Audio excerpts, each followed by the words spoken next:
Islam. Wasari'u, dan bersegeralah menuju Islam. Kenapa?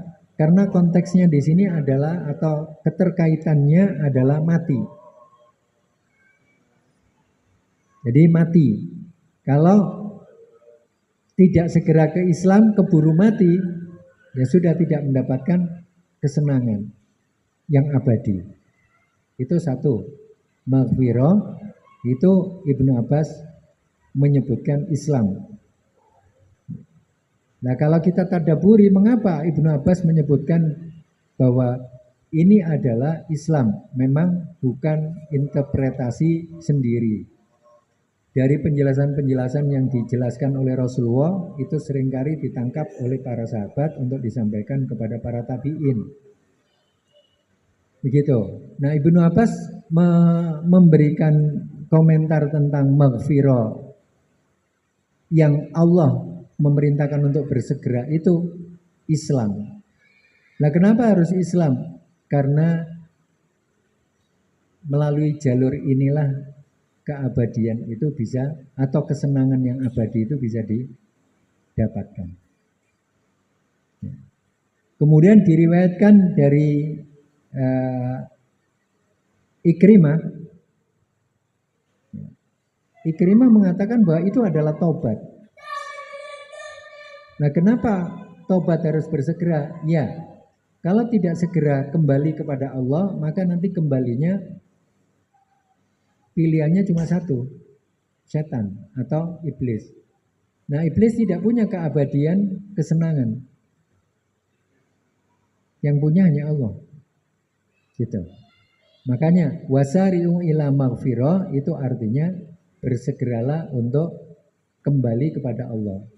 Taubat itu kan kembalinya. Taba yatubu taubatan, itu artinya ada ya'udu audatan, atau roja'a yarji'u roja'atan. Itu yang kedua. Yang ketiga adalah Ali bin Abi Thalib mengatakan bahwa wasari'u ila maghfirah itu bersegeralah untuk menunaikan adaul faraid. Apa saja yang diperintahkan oleh Allah, apa saja yang diatur oleh Allah, segerakan. Jangan nanti-nanti. Kalau nanti-nanti pasti didahului oleh tentaranya iblis. Itu pasti. Makanya kemudian Ali bin Abi Thalib mengendaki bahwa setiap kita itu mengingat tentang ayat ini agar segera untuk menunaikan apa saja yang diatur oleh Allah. Aturan Allah itu menjadi hal yang harus disegerakan agar kita tidak dipimpin oleh setan. Abu Al-Aliyah itu mengatakan bahwa maghfirah itu hijrah. Nah, kalau sudah hijrah, kenapa harus hijrah? Ya, karena kondisi yang dialami oleh kaum muslimin ketika ayat ini turun di Madinah. Ketika sudah di Madinah, itu tidak ada kata lain kecuali mengikuti Rasulullah. Segeralah untuk berhijrah mengikuti Rasulullah. Makanya wasari'u ila maghfirah. Tuh, menurut Abu Aliyah. Ad-Dhahhak itu mengatakan bahwa itu adalah al-jihad. Jihad ini adalah perang. Kata jihad di dalam Al-Quran itu memang ada beberapa makna tafsiran, tetapi yang tertinggi adalah perang. Yang itu sama dengan sabilillah. Kalau sudah Al-Quran menyebutkan fi sabilillah, maka itu artinya yang pertama perang.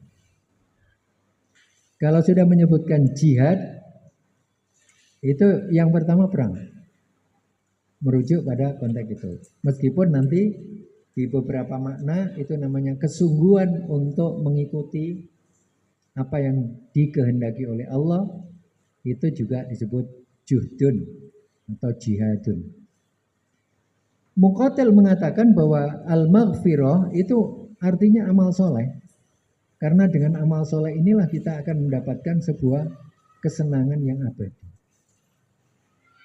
Gitu. Nah, kesenangan yang abadi itu ya tidak bisa didapat ya kecuali barternya harus amal soleh.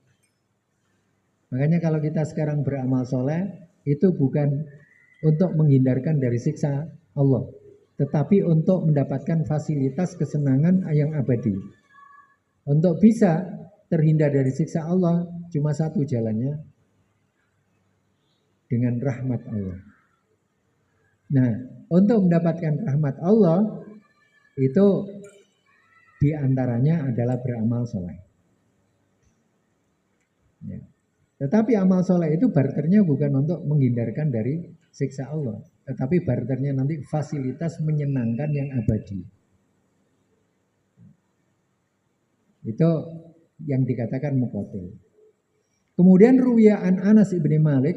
Anas bin Malik ini memberikan komentar tentang wasari'u ila maghfirah itu adalah at-takbirah al-ula. Di dalam sholat berjamaah itu takbir yang pertama. Kenapa takbir yang pertama? Karena Anas bin Malik ini salah satu di antara sahabat yang diserahkan ibunya umur 7 tahun, sebagian riwayat, sebagian menyebutkan umur 11 tahun, sebagian menyebutkan umur 8 tahun, sebagian menyebutkan umur 9 tahun. Sudah kita tinggalkan polemik tentang umurnya Anas diserahkan ibunya kepada Rasulullah. Karena di zaman hijrah Rasulullah sampai di Madinah itu orang-orang pada berduyun-duyun menyerahkan hartanya, menyerahkan rumahnya, memberikan fasilitas kendaraannya, memberikan fasilitas macam-macam untuk Rasulullah dan perjuangan kaum muslimin bersama kaum muhajirin. Nah, Pak Anas ini sudah dipanggil oleh Allah. Kemudian tinggallah Bu Anas sama Pak Malik. Pak Malik ini sudah dipanggil oleh Allah, tinggallah anaknya Anas dan istrinya Bu Malik. Maka suatu ketika ibu dari Anas bin Malik ini datang ke Rasulullah dengan menggandeng Anas, mengatakan, ya Rasulullah, orang-orang pada memberikan sesuatu kepadamu, sementara aku ditinggal suamiku, aku hanya hidup bersama ini, si bocil ini, Anas. Maka aku serahkan kepadamu, terserah engkau mau perlakukan apa, bisa membantu apa, engkau perintahkan apa, engkau suruh apa, aku serahkan. Mulai hari ini Anas menjadi santrimu dan engkau berhak atas semuanya yang engkau perintahkan pada Anas. Maka Anas sejak itu menggantikan posisi beberapa pembantu Rasulullah dan hidup bersama Rasulullah di dalam rumah Rasulullah yang ada di Madinah. Nah, Anas ini kemudian sebelum ditinggal oleh ibunya, mohon didoakan untuk Anas ini. Akhirnya Rasulullah mendoakan 3 doa untuk Anas bin Malik. 1, dipanjangkan umurnya. 2, didoakan Rasulullah nanti dibanyakkan ya ilmunya. 3, nanti dibanyakkan hartanya. Sempurna ya. Anas wafat di dalam catatan referensi umur 125 tahun. Sebagian menyebutkan umur 105 tahun. Sudah kita tinggalkan polemik itu. Itu adalah sahabat-sahabat yang terakhir diwafatkan oleh Allah. Lalu anaknya berapa? Anaknya tercatat sejumlah 135 anaknya. 135 anaknya. Anak Anas bin Malik. Ya tentu orang bertanya berapa istrinya. Istrinya tetap 4 yang bersama beliau. Ya tidak usah dihitung. Ya artinya tidak termasuk yang dihitung itu yang diceraikan, yang meninggal. Ya itu urusannya. Yang jelas istrinya Anas itu ya walud. Ya beranak lagi, beranak lagi, beranak lagi, beranak lagi. Sehingga ketika beliau wafat itu tercatat memiliki anak 135. Dan umurnya panjang, 100 lebih. Dan hampir tidak ada sahabat Nabi umurnya lebih dari 100. kecuali beliau. Nah, ketika beliau wafat, itu kalau kita melihat padang ya, rumput yang luas sekali, itu berisi unta, berisi kambing, berisi itu sampai capek menghitungnya, itu milik Anas. Sampai capek menghitungnya. Itu karena banyaknya. Nah, ketika beliau wafat, meninggalkan banyak harta, khususnya ternak. Ini Anas bin Malik. Nah, beliau memperhatikan tentang wasari'u ila maghfirah itu adalah takbir yang pertama di dalam sholat. Khususnya sholat jamaah, ini maksudnya sholat jamaah. Nah, kenapa untuk bersegera? Ya, karena supaya kita mendapatkan kesenangan yang banyak. Sebab imam ketika sudah takbir Allahu Akbar kok belum takbir-takbir, kehilangan kesenangan yang banyak. Apa kesenangannya? Karena Rasulullah SAW memerintahkan sedemikian rupa supaya kita mendapatkan kebaikan yang banyak. Dari kebaikan itu kita mendapatkan kesenangan yang banyak. Itu, ya. Jadi, semisal jika kita cari kata-kata innama ju'ilal imamu, bahwasanya innama ju'ilal imamu liyutamma bih. Imam itu dijadikan untuk menyempurnakan sholat. Maka imam bertanggung jawab untuk sholatnya makmumnya. Gitu. Karena sudah dikasih SK untuk menyempurnakan sholat sholatnya makmum. Maka dikatakan innama, dibatasi. Ju'ila, dijadikan. Al-imamu, imam itu liyuk tamma, untuk menyempurnakan bi, dengan imam itu as-sholatu, sholat. Maka fa'idha kabbaro, apabila dia bertakbir untuk takbir yang pertama, fakabbiru, segera. Nah, kenapa pakai fa? Karena di sini ada kebaikannya. Nah, kalau tidak bersegera, kehilangan kebaikan. Padahal kebaikan itu yang nanti akan mendapatkan barter kesenangan yang abadi. Nah, itulah perhatian Anas bin Malik yang menjadi tokoh di antara sahabat yang menjadi rujukan untuk merujuk fikih. Anas bin Malik itu punya lebih dari 40 majelis fikih. Juga di dalam 40 majelis itu untuk majelis Quran. Itu yang dilakukan oleh Anas bin Malik, melihat wasari'u ila maghfirah, bersegera kepada maghfirah itu adalah untuk takbir yang pertama di dalam sholat jamaah bagi makmum. Ya. Makanya ada fa di sini. Kemudian terkait dengan apa yang kita kaji tadi itu, maka inilah wasari'u ila maghfirah. Tetapi yang perlu kita ingat bahwa ketika Allah memerintahkan bersegeralah, maka sur'ah di sini tindakan preventif. Karena lebih banyak apa yang diajarkan oleh Islam di dalam kehidupan bagi manusia itu sebenarnya banyak hal yang bersifat preventif. Ya, maka bersegera menuju yang 7 tadi itu, ini adalah bersegeranya sebagai preventif sebelum terjadi.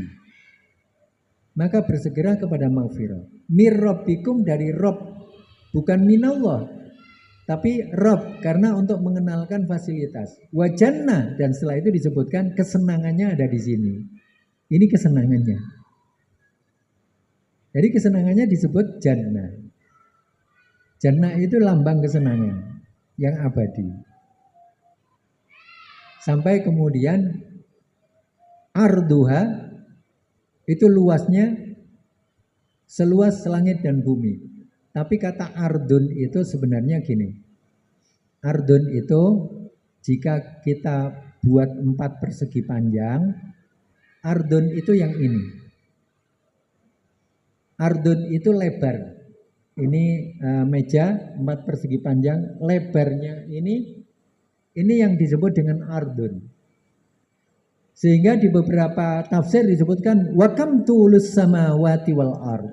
Berapa panjangnya langit dan bumi itu. Nah, di sini tidak terjawab. Tetapi Allah menggunakan ardun itu kalau luas itu disebut wus'un. Tapi Allah menggunakan ardun. Jadi lebarnya ini. Sampai lebarnya itu segitu, kaplingan kita, nah ini optimis, saya ajak optimis.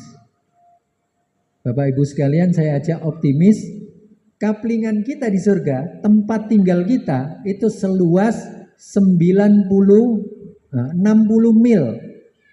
Kalau 60 mil darat, 1 milnya 1,5 kilo, sudah kita bulatkan saja.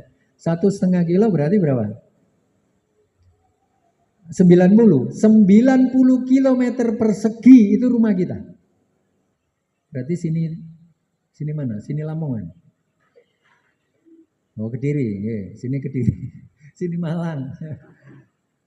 Itu luasnya kaplingan kita. Itu bentuknya bukan belum dibangun, itu bentuk rumah. Wow. Nah, capek, wow, dari kamar mandi menuju ke ruang tamu. Iya. Kita enggak butuh gerak kaki. Gimana kalau kaki kita capek? Enggak penting itu. Tapi kaplingan kita seluas itu. Itu adalah kesenangan. Makanya amal-amal soleh itu dibarter oleh Allah dengan kesenangan. Supaya kita bersegera kepada maghfirah tadi itu. Ya. Nah, kesenangan ini belum lagi kesenangan yang lainnya. Itu baru kesenangan. Nah, kesenangan bersama bidadari itu tidak ada apa-apanya. Bukan ada apa-apanya. Iya, kesenangan yang paling menyenangkan itu adalah bersama pasangan yang ada di dunia ini. Kenapa? Karena mereka lah yang bisa kita bernostalgia. Masya Allah dia ya, Masya Allah Cin ya, itu. Dulu itu kita, bidadari 70 itu nggak bisa. Dulu rujaan di bawah barongan, nggak pernah. Makanya kesenangan yang paling menyenangkan dalam pasangan itu nanti kalau suami istri itu masuk surga. Menyenangkan sekali, Rasulullah menggambarkan hal itu. Bidadari 70 itu gambarannya Masya Allah, sudah transparan semuanya. Itu tidak bisa kita ajak nostalgia. Jadi bersenang-senang dengan nostalgia tidak bisa. Nah itu gambarannya jannah. Untuk siapa? Uiddat lil muttaqin. Bagi orang yang bertakwa. Kembali lagi, ada berapa dimensi takwa? Ada 3. Yang pertama adalah khauf. Orang yang atau dimensi takut hanya kepada Allah. Khauf. Ya. Khauf itu yang takut hanya kepada Allah. Itu dimensi pertama, khaufun. Kemudian dimensi yang kedua adalah hadarun, berhati-hati. Karena Allah. Itu. Kemudian yang ketiga adalah hifdzun, menjaga diri, atau wikoyatun, menjaga diri. Itu. Nah, kalau tiga-tiganya ini karena Allah, maka akan mendapatkan kesenangan. Nah, kesenangan yang ada di sini ini tergambarkan disediakan untuk orang yang muttaqin. Orang yang bertakwa ini di antara sifatnya yaitu kehalimannya, halim ya, kelembutan dan kesabarannya itu ditandai dengan memberi infak. Ya, memberi infak, nanti kelihatan memberi infaknya itu. Kemudian kadmul ghaid, menahan amarah, itu artinya membuang perilaku negatif. Kemudian al-afina anin nas, memaafkan manusia, itu adalah mengkonsumsi yang positif.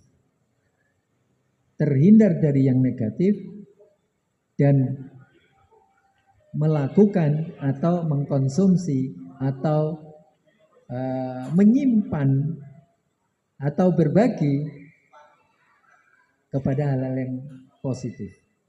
Karena itu kemudian Allah sebut muhsin, nilai, bukan soleh. Ulaika humus solihun, enggak. Wallahu yuhibbus solihin, enggak. Muhsin. Muhsin itu nilai, value-nya. Karena nilainya, nah inilah yang kemudian yang kita bahas pada hari ini adalah kehalimannya itu kemudian Allah memberikan sebuah sikap yaitu infak, kadzmul ghair, ini yang halal yang bersifat negatif, kemudian al-afina anin nas, ini adalah yang bersifat positif.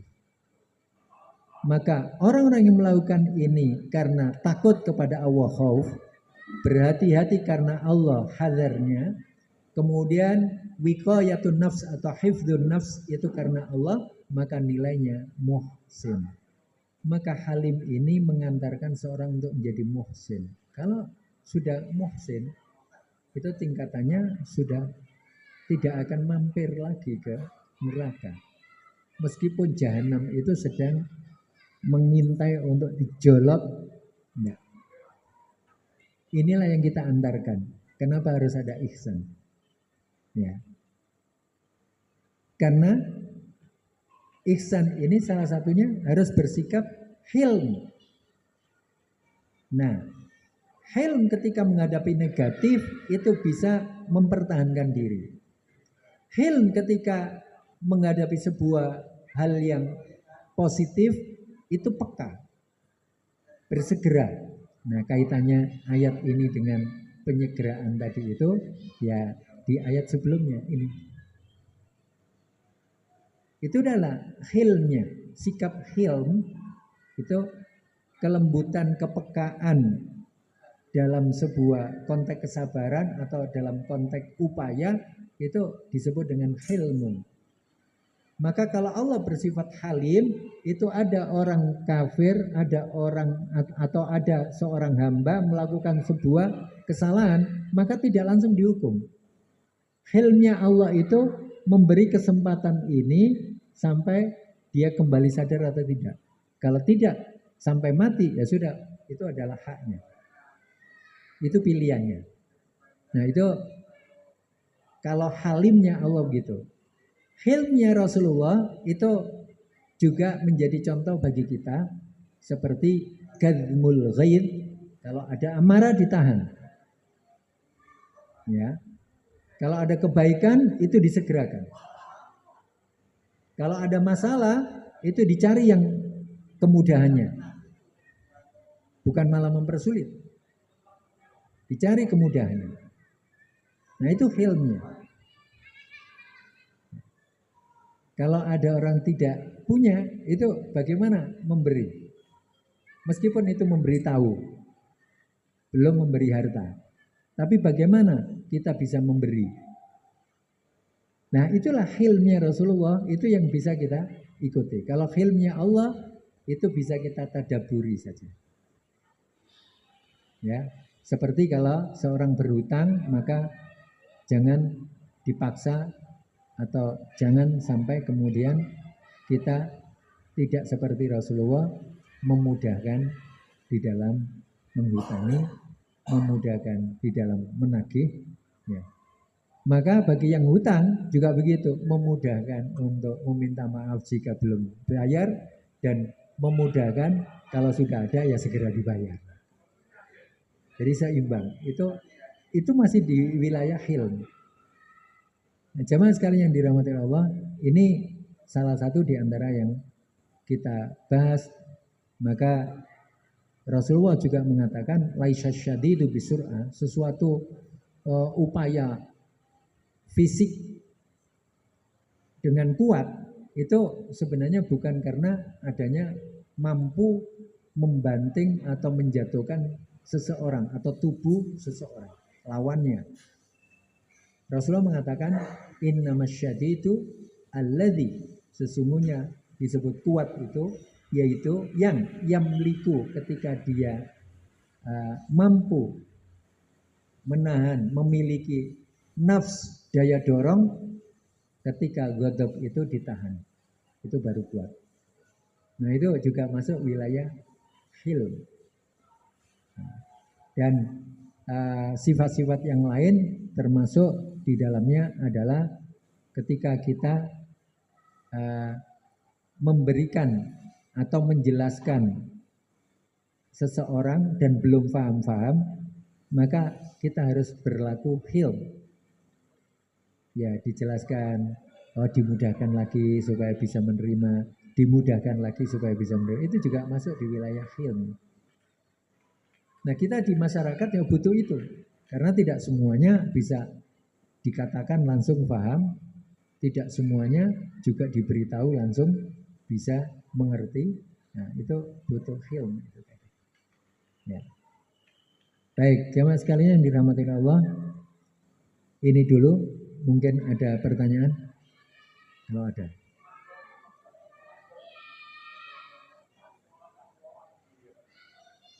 Sudah?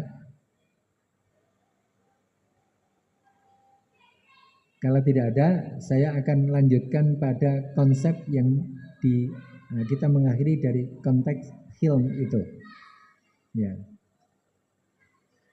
Allah Subhanahu wa taala memberikan paling mudah kita sering mendengar gini. Khairun nasi anfa'um linnas. Sebaik-baik manusia itu adalah yang paling orang yang paling banyak, paling mudah memberikan manfaat kepada orang lain. Nah, kalau sudah anfa' linnas berarti apa saja yang bisa memberikan kebaikan kepada orang lain pada diri kita. Nah, suasana seperti itu sebenarnya yang kita bahas tentang maghfirah tadi masuk di dalamnya. Kalau kita bisa mengkondisikan diri kita itu bisa diambil manfaatnya sebanyak-banyaknya oleh orang lain, nah rugi dong kita. Tidak. Allah membarter tentang kesenangan yang abadi. Itu masuk di dalam maghfirah. Kita balik lagi, di mana letaknya? Maka kata para mufassir tentang maghfirah tadi itu salah satunya adalah apa yang disampaikan oleh Muqatil. Ya. Atau yang umumnya disampaikan Ibnu Abbas yaitu Islam. Itu ajaran Islam. Karena kita enaknya. Ya termasuk di dalamnya adalah bagaimana kelanjutan dari kontrol diri itu. Memang kalau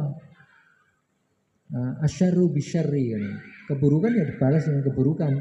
Karena ayatnya wal ainu bil aini wal udhuna bil udhuni wasinna bisinni. Gigi dengan gigi, gigiku patah, giginya dia harus dipatahkan. Ya, telingaku sobek, telinga dia juga harus disobek gitu.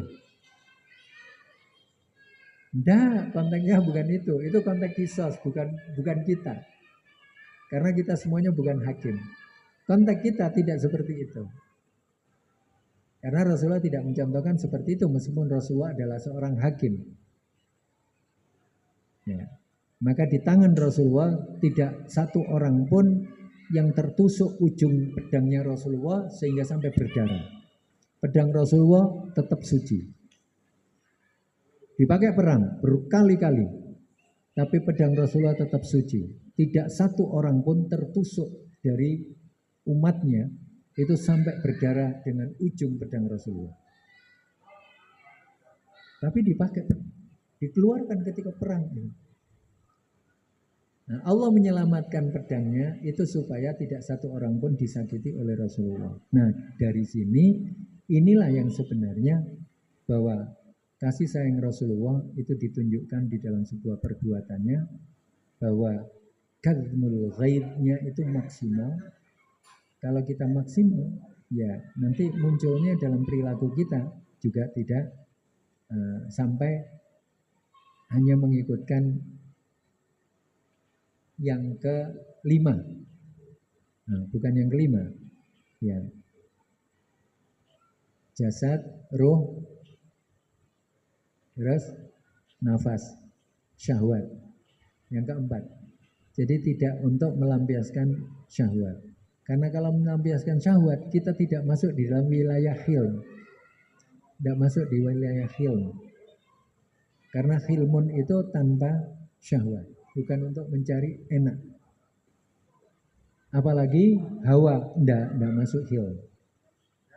Ini hanya masuk dalam akal dan petunjuk Allah saja, hati. Akal dan hati yang bisa masuk dalam hilm itu. Syahwat tidak bisa. Nah, karena itulah kemudian latihan kita itu sebenarnya ditunjukkan oleh Rasulullah dengan cara salah satu yang paling mudah untuk kita lakukan meskipun kadang berat itu adalah mendoakan seseorang yang terbaik. Balik lagi saya singgung ini. Mendoakan seseorang yang terbaik. Nanti kita akan bisa merasakan rasa enaknya hilm itu. Tapi kalau selama belum banyak dan belum sering mendoakan yang terbaik kepada orang lain, ya sudah, Allahumma ighfir lil muslimin wal muslimat. Oh ya, muslimin muslimatnya tidak sedang ada hubungan permasalahan dengan dirinya. Bagaimana kalau ada hubungan permasalahan? Apa masih Allahumma ighfir juga? Kalau masih Allahumma ighfir juga, ditingkatkan lagi selain dari minta ampunan apalagi. Ya. Seperti umumnya lah di dalam kisah. Meskipun kisah itu saya sendiri belum mendapatkan kecuali lewat media-media. Ibu dari salah satu imam di Masjidil Haram itu mengatakan, karena kadmul ghaibnya itu kan, kudoakan engkau jadi imam Masjidil Haram. Ya. Jadi itu masuk di wilayah hilm. Di latihan kita adalah ya sering-sering mendoakan siapa saja di antara manusia, wabil khusus untuk saudara-saudara kita seiman, doa yang terbaik. Ya contoh doa terbaik pendek saja. Ya Allah, jadikan dia hamba-Mu yang soleh. Ya Allah, jadikan dia itu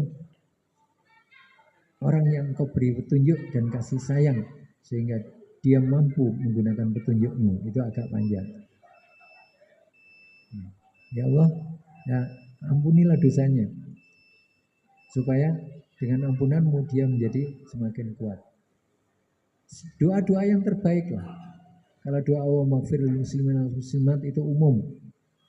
Ya kita butuh yang lebih dari itu kita doakan. Maka ini adalah bagian berinteraksi dengan masyarakat yang bisa kita panen nanti adalah dari sikap kita. Sikap kita akan lebih hilm, akan lebih lembut, ya. Apalagi diiringi dengan selalu bangun sebelum subuh. Harus sebelum subuh. Kalau sudah kesubuhan bahkan setelah subuh tidak bisa. Dan penelitiannya dibangunkan tanpa beker, tanpa alarm. Kalau sudah terbiasa itu berulang-ulang sampai kata umumnya 40 hari lebih sudah terbiasa seperti itu, nanti ada satu sikap hilm yang muncul di dalam diri manusia. Itu kemudian disebut dengan bahasa kita empati dan simpatinya sangat lembut. Ya silakan dirasakan itu yang sudah biasa bangun sebelum subuh, itu apakah muncul atau tidak. Nah kalau tidak muncul itu butuh kajian lagi. Kenapa kok tidak muncul pada diri saya tentang beberapa sikap. Nah, memang ada beberapa sikap yang jadi uji kaji sampai orang kafir pun akhirnya bangun sebelum subuh hanya untuk melakukan kecerdasan di dalam pikirannya saja. Tapi sikapnya belum. Dan dapat itu. Begitu. Nah itu terkait dengan hilm tadi. Baik jamaah sekalian yang dirahmati Allah, nanti kita lanjutkan di pertemuan yang datang tentang sikap ini dan bisa nanti dibaca di ayat 133 sampai 134 surah Ali Imran. Kita akhiri dulu. Subhanakallahumma rabbana bihamdika asyhadu an la ilaha illa anta astaghfiruka wa atubu ilaik. Mohon maaf, hadanallahu wa iyyakum ajmain. Assalamualaikum warahmatullahi wabarakatuh.